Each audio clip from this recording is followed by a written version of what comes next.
Bonjour et bienvenue dans cette nouvelle vidéo destinée aux secondes. Nous allons aujourd'hui commencer la géographie. Le premier thème est Société et environnement, déséquilibre fragile. Pour commencer ce thème, nous allons étudier les différents types de risques. Cette vidéo sera un peu longue. N'hésitez pas à l'écouter en plusieurs fois si vous décrochez ou si vous manquez de temps. Commençons par la définition du risque. Le risque est la probabilité qu'un événement dangereux, appelé aléa, se produise. Cela signifie que le risque est une mesure de la chance qu'un événement ayant le potentiel de causer des dommages survienne. Par exemple, un risque d'inondation peut être quantifié en fonction de l'historique des inondations dans une région donnée. Un aléa est un événement, qu'il soit naturel, comme un tremblement de terre, une inondation ou une tempête, ou anthropique, c'est-à-dire provoqué par l'homme, comme une pollution ou un accident industriel, qui a le potentiel de causer des dommages. Comme on l'a expliqué précédemment, le risque n'est pas seulement déterminé par l'aléa lui-même, mais aussi par les enjeux associés. Les enjeux désignent les conditions sociales, économiques et environnementales qui peuvent influencer la gravité des conséquences de cet aléa. Lorsqu'un événement dangereux se produit, son impact dépend aussi des enjeux. Le dessin illustre bien comment les enjeux influencent l'évaluation du risque. Sur une côte nue, un glissement de terrain pourrait survenir sans causer de dommages significatifs, car il n'y a pas de population, de construction ou d'infrastructure à proximité. L'aléa est présent, mais l'absence d'enjeu signifie que les conséquences sont relativement faibles. En revanche, sur une côte où se trouve un village, le même glissement de terrain représente un risque beaucoup plus élevé. Les conséquences pourraient être désastreuses, destruction de maisons, pertes humaines, etc. Donc ce qu'il faut retenir, c'est que même si un aléa est identique dans deux contextes différents, le risque peut varier énormément en fonction de la présence ou de l'absence d'enjeux humains et matériels. Pour évaluer le risque, il faut considérer la nature de l'aléa. Chaque type d'aléa a des caractéristiques spécifiques qui influencent son impact. Par exemple, la magnitude d'un tremblement de terre ou l'intensité d'une tempête. Il faut considérer aussi la fréquence de cet aléa, c'est-à-dire la régularité avec laquelle il se produit dans une région donnée. Par exemple, certaines zones peuvent connaître des ouragans tous les ans, tandis que d'autres peuvent avoir des tremblements de terre toutes les décennies. Une fréquence élevée d'un aléa augmente le risque, car la probabilité que cet événement se produise dans un laps de temps est plus élevée. Il convient ensuite d'évaluer la vulnérabilité des personnes et des biens. La vulnérabilité représente la sensibilité d'une population ou d'une infrastructure aux impacts d'un aléa. Elle peut varier en fonction de la préparation. Les communautés qui ont des plans d'alerte, des formations à la gestion des crises et des simulations sont généralement moins vulnérables. Elle peut également varier en fonction des infrastructures, c'est-à-dire de la qualité et de la robustesse des bâtiments, des routes. Des constructions solides et bien conçues peuvent minimiser les dégâts en cas de catastrophe. Le risque varie aussi en fonction des conditions sociales et économiques. Les populations à faible revenu ou celles qui vivent dans des logements précaires sont souvent plus vulnérables car elles ont moins de ressources pour se protéger ou pour se reconstruire après un événement. Expliquons la notion d'exposition. L'exposition, c'est la mesure dans laquelle les personnes, les biens et les infrastructures sont situés dans des zones à risque. Une forte exposition signifie qu'un plus grand nombre de personnes ou d'actifs sont susceptibles d'être touchés par un aléa.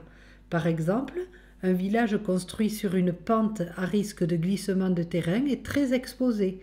En revanche, une ville éloignée de la côte ou d'une zone sismique aura une exposition plus faible à ces types de risques.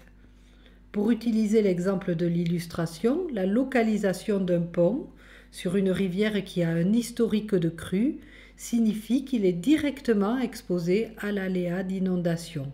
En période de forte pluie ou de fonte des neiges, le niveau de l'eau peut monter rapidement, augmentant le risque que le pont soit submergé ou endommagé. La conception et la construction du pont jouent également un rôle dans sa vulnérabilité. Par exemple, les piliers affaiblis par l'érosion ou des fondations inappropriées peuvent compromettre la solidité d'un pont. Si le pont devient impraticable, cela peut isoler des communautés, perturber le transport et les services d'urgence et poser des risques pour la sécurité des personnes qui pourraient se trouver sur ou autour du pont lors de l'inondation. En comprenant bien les risques spécifiques auxquels une région est confrontée, les autorités peuvent élaborer des plans de prévention adaptés. Cela peut inclure la mise en place de systèmes d'alerte, la construction d'infrastructures résistantes comme des digues contre les inondations et l'aménagement du territoire pour éviter de construire dans des zones à haut risque. Une bonne compréhension des risques permet également de mieux gérer les conséquences d'une catastrophe lorsqu'elle se produit. Cela inclut la préparation des services d'urgence, la formation des équipes de secours et l'élaboration de plans d'évacuation pour protéger la population. En informant le public sur les risques et les mesures de prévention, on peut renforcer la résilience des communautés. Les citoyens informés sont plus susceptibles de suivre les consignes de sécurité et de se préparer aux événements dangereux. On va maintenant passer à la seconde partie de ce cours sur la distinction entre un risque global et un risque spécifique. Les risques globaux représentent des menaces qui transcendent les frontières nationales et qui peuvent avoir des répercussions sur l'ensemble de la planète. Par exemple, le changement climatique. Il entraîne des vagues de chaleur plus fréquentes, affectant la santé humaine, l'agriculture et les écosystèmes. Il provoque également une montée du niveau des mers avec la fonte des glaciers et des calottes polaires, ainsi que l'expansion thermique des océans, ce qui provoque une érosion des côtes et menace les zones côtières densément peuplées. Ce changement climatique provoque également des événements climatiques extrêmes comme des tempêtes, des inondations, des sécheresses et des incendies de forêt qui peuvent causer des dommages matériels, des pertes de vie et des perturbations économiques. Toute la planète est touchée, donc c'est bien un risque global. Les pandémies sont un autre exemple de risque global. Ce sont des épidémies de maladies infectieuses qui se propagent à travers le monde, touchant un grand nombre de personnes dans de nombreux pays. Le Covid-19 en est un exemple récent. Les pandémies peuvent entraîner une surcharge des systèmes de santé, des pertes humaines importantes et des impacts psychologiques sur les populations. Les confinements, les restrictions de voyage et les pertes de production qui leur sont consécutives peuvent avoir des répercussions économiques importantes, entraînant des récessions dans de nombreux pays. Il existe de nombreux autres risques globaux à considérer, comme la perte de la biodiversité, avec la déforestation et la pollution qui mettent en péril de nombreuses espèces. Ce qu'il faut retenir donc, c'est qu'un risque global, ça touche la totalité de la planète. Les risques spécifiques, quant à eux, affectent des zones géographiques localisées. Leur impact est régional. Par exemple, les inondations peuvent survenir à la suite de fortes pluies, de la fonte des neiges, de tempêtes. Elles peuvent également être causées par des événements humains, comme les ruptures de barrages. Elles peuvent causer des dégâts importants aux infrastructures, aux maisons, aux biens matériels, entraînant des coûts de réparation élevés. Elles peuvent entraîner des risques pour la santé, notamment la propagation de maladies d'origine hydrique, des blessures ou même des pertes de vie, et peuvent perturber les services essentiels comme l'approvisionnement en eau potable, l'électricité et les transports. Mais elles ne touchent pas le monde entier en même temps. Elles sont souvent liées aux caractéristiques géographiques, aux caractéristiques climatiques et humaines d'une région. C'est pour cela que ce sont des risques spécifiques. Les tremblements de terre sont aussi des risques spécifiques. Ce sont des secousses de la croûte terrestre causées par le déplacement des plaques tectoniques. Ils peuvent survenir dans des zones sismiques où la pression accumulée le long des failles tectoniques est libérée soudainement, entraînant des secousses violentes. Certaines régions, comme la Californie avec la faille de San Andreas, ou le Japon, qui est dans la zone du cercle de feu, sont particulièrement vulnérables aux tremblements de terre en raison de leur position géologique. Les tremblements de terre peuvent provoquer l'effondrement des bâtiments, de ponts et d'autres infrastructures, causant souvent des pertes humaines et économiques considérables. Ils peuvent aussi entraîner des tsunamis dans les zones côtières, ainsi que des glissements de terrain ou des incendies dus à des ruptures de gaz. La pollution industrielle, quant à elle, résulte des rejets de substances toxiques dans l'air, dans l'eau ou dans le sol par des installations industrielles. Cela peut être causé par des accidents, des déversements ou des émissions régulières qui dépassent les normes environnementales. Les communautés proches d'usines, de raffineries, de décharges ou d'autres installations industrielles sont particulièrement exposées à ces risques. Cette pollution industrielle peut provoquer des maladies respiratoires, des cancers et d'autres problèmes de santé parmi les populations voisines. Surtout les enfants, les personnes âgées, les personnes avec des problèmes de santé préexistants sont souvent les plus vulnérables. Mais encore une fois, le fait que seule une région bien localisée soit touchée en fait un risque spécifique et non un risque global. Maintenant qu'on a bien compris la différence entre un risque global et un risque spécifique, on va étudier les effets du changement climatique sur un espace très densément peuplé. Dhaka est la capitale du Bangladesh. C'est l'une des villes les plus densément peuplées au monde. Cela signifie qu'un grand nombre de personnes vivent dans une zone relativement petite. La densité de population, c'est une mesure du nombre d'habitants par unité de superficie, souvent par kilomètre carré.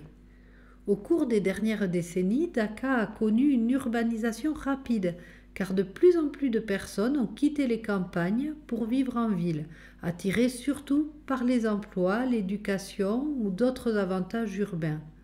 La densité de population pose des défis en termes d'infrastructures et de services tels que le transport, l'eau potable, les déchets, les soins de santé. Dans des zones très peuplées, ces services peuvent être insuffisants, ce qui engendre des problèmes comme la congestion, la population et une qualité de vie inférieure. Dhaka est un centre économique important, notamment dans l'industrie du vêtement. Vous remarquerez, plusieurs de vos vêtements sont fabriqués au Bangladesh. Cela attire davantage de travailleurs et contribue à sa croissance démographique. En raison du changement climatique, le niveau de la mer augmente, ce qui augmente le risque d'inondation dans les zones côtières comme Dhaka.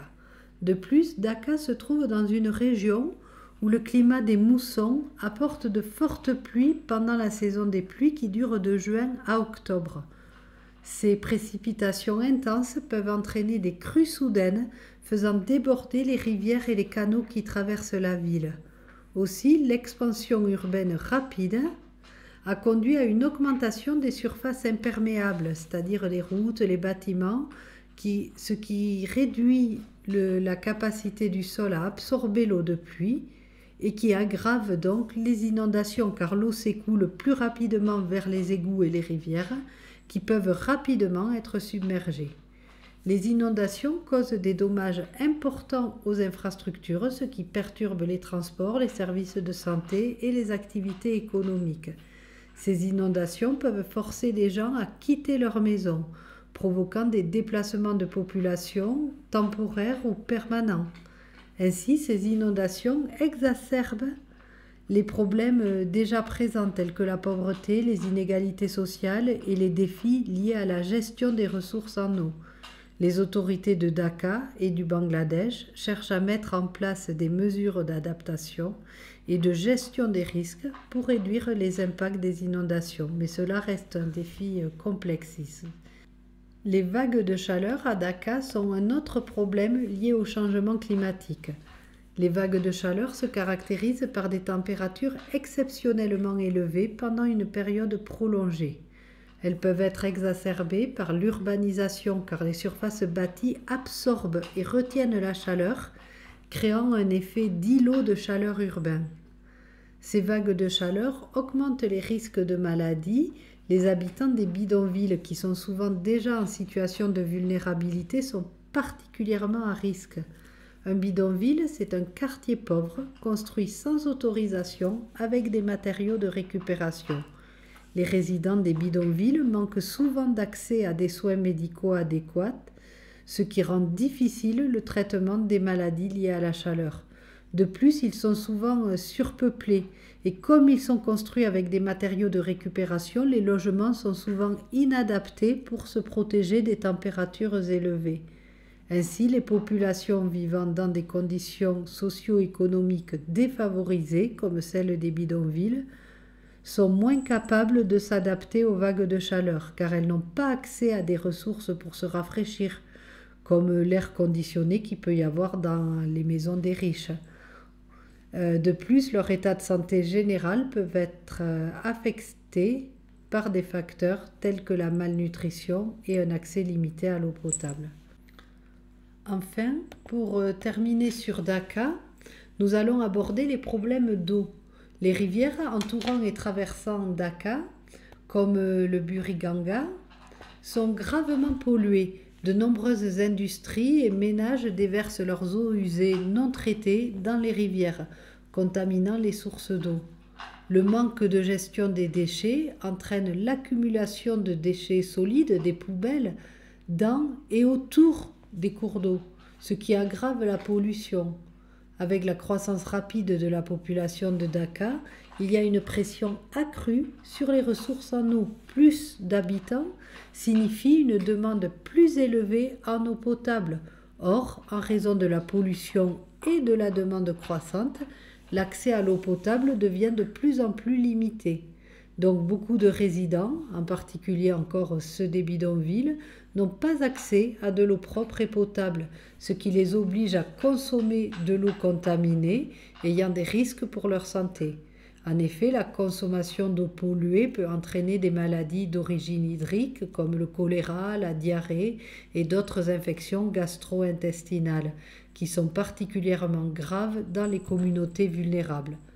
L'absence de système de traitement des eaux usées et de réseau d'approvisionnement en eau potable adéquate complique la situation. Pour terminer cette leçon sur les différents types de risques, nous allons parler des catastrophes. Une catastrophe est la concrétisation d'un risque, qu'il soit d'origine naturelle, comme un tremblement de terre, une inondation, un ouragan, ou humaine, comme une explosion industrielle ou un accident nucléaire.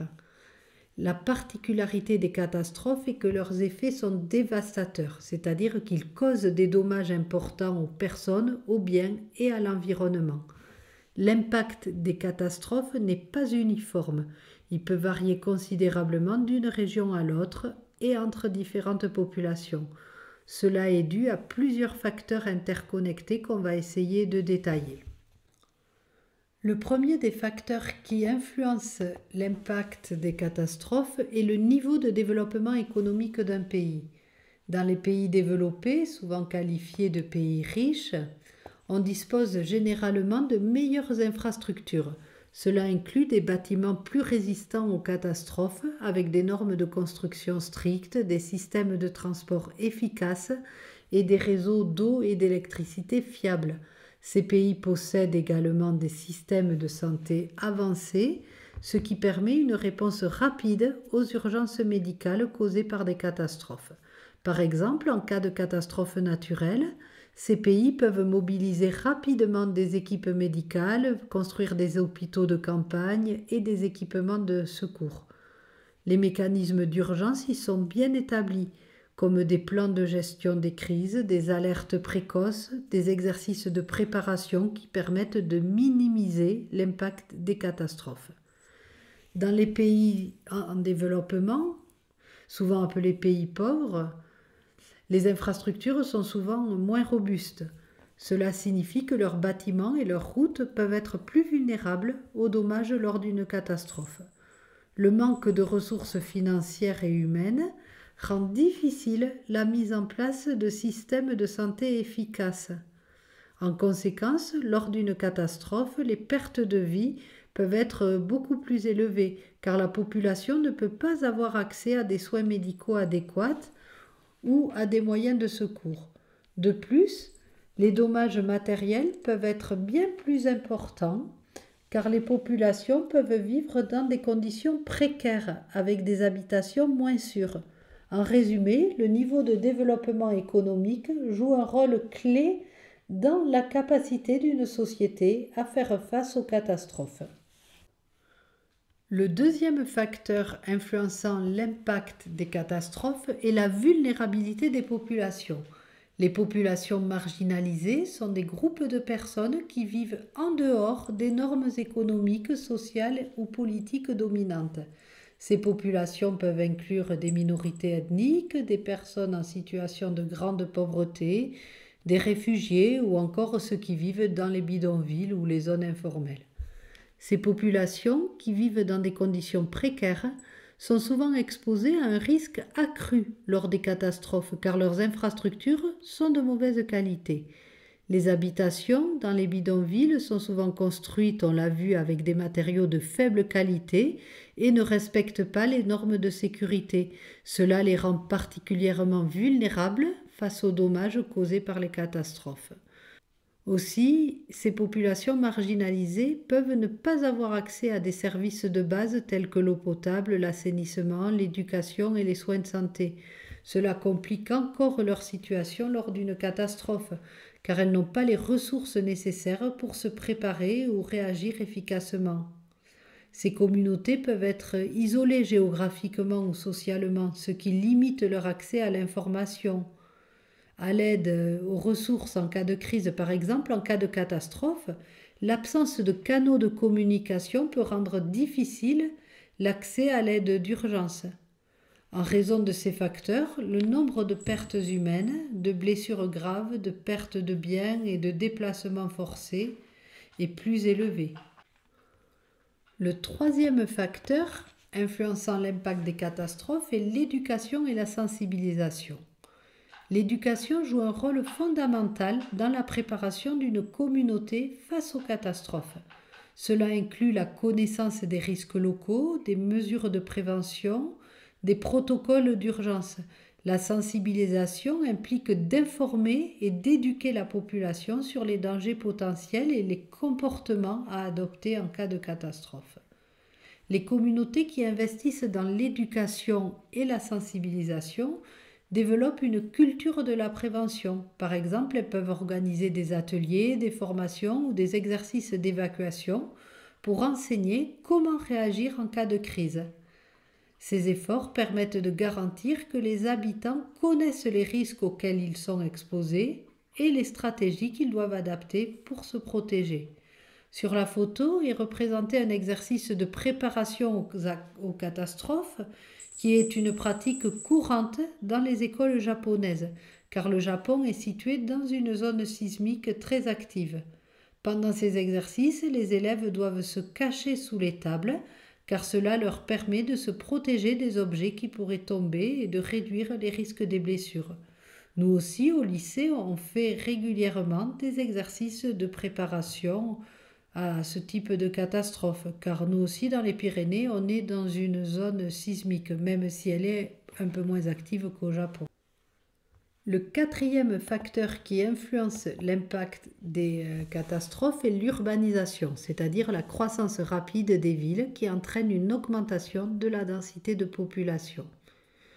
Dans de nombreuses villes en développement, l'urbanisation rapide peut surpasser la capacité des autorités à construire des infrastructures adéquates. Ainsi, des routes, des ponts mal conçus peuvent ne pas supporter les charges de trafic croissantes. Les systèmes d'égout ou d'approvisionnement en eau peuvent être insuffisants et conduire à des inondations ou à des pénuries d'eau potable lors de catastrophes. Sur la photo, on voit un lotissement inondé en Gironde, donc en France, ce qui nous conduit à aborder le problème de la bétonisation qui touche aussi bien les pays riches que les pays pauvres, c'est-à-dire la conversion des surfaces naturelles en surfaces imperméables, comme le béton, l'asphalte ou d'autres matériaux de récupération. Lorsque les sols sont bétonnés, leur capacité à absorber l'eau de pluie est réduite.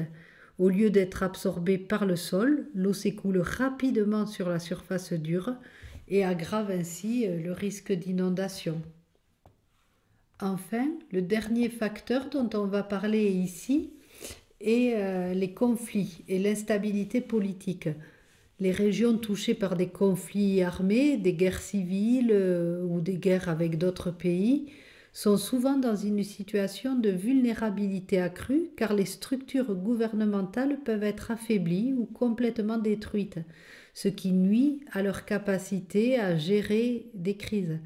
La dégradation des services publics tels que les soins de santé, l'éducation et les infrastructures essentielles sont fragilisés par les conflits. Les régions en conflit subissent souvent des interruptions dans l'assistance humanitaire. Les organisations non gouvernementales, les ONG et les agences internationales ont du mal à fournir de l'aide en raison de l'insécurité, de l'accès limité aux zones touchées et de la destruction des infrastructures. En conséquence, lors d'une catastrophe naturelle, la réponse humanitaire peut être inadaptée ou inexistante, ce qui entraîne des pertes humaines et matérielles plus importantes. Aussi, les populations vivant dans des zones de conflit sont souvent déjà vulnérables en raison des conditions de vie précaires, de l'accès limité aux ressources et des tensions politiques. Donc, dans ce contexte, les catastrophes naturelles peuvent aggraver cette vulnérabilité, provoquant des déplacements de population, une augmentation de la pauvreté et des crises alimentaires. Bon, je vais m'arrêter là. J'espère ne pas avoir été trop confuse. J'ai l'impression d'avoir répété plusieurs éléments, mais les mêmes idées peuvent illustrer différentes parties de ce cours. J'espère que cette vidéo vous aura tout de même aidé à bien comprendre les différents types de risques et leurs enjeux. Je vous souhaite de bonnes révisions et je vous dis à bientôt.